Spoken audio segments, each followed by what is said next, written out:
श्रावण महिन्याच्या पवित्र पर्वानिमित्त अकोला जिल्ह्यातील बाळापूर शहर भक्तिमय वातावरणात न्हाऊन निघालंय। श्री क्षेत्र चिंचपेठ संस्थानचे शिवभक्त उत्तर प्रदेशातील काशी विश्वनाथ मंदिरातून जलतीर्थ आणण्यासाठी रवाना झाले आहेत। श्रावण मासानिमित्त बाळापूर येथील श्री क्षेत्र चिंचपेठ संस्थाच्या शिवभक्तांनी काशी विश्वनाथ येथून जलतीर्थ आणण्यासाठी भक्तिभावानं प्रस्थान केलंय।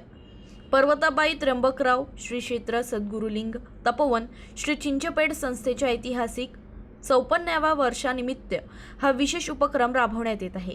या निमित्त बाळापूर शहरातून ढोल ताशांच्या गजरात आणि हर हर महादेवच्या जयघोषात शिवजींची भव्य मिरवणूक काढण्यात आली।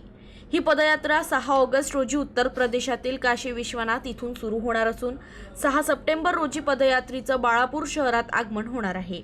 काशी विश्वनाथ ते बाळापूर असा सुमारे 32 दिवसांचा प्रवास शिवभक्त पायी पूर्ण करणार आहेत। काशी विश्वनाथचं पवित्र जलतीर्थ घेऊन बाळापूरकडे निघालेल्या या शिवभक्तांच्या पदयात्रेमुळे शहरात भक्ती आणि उत्साहाचं वातावरण निर्माण झालं आहे।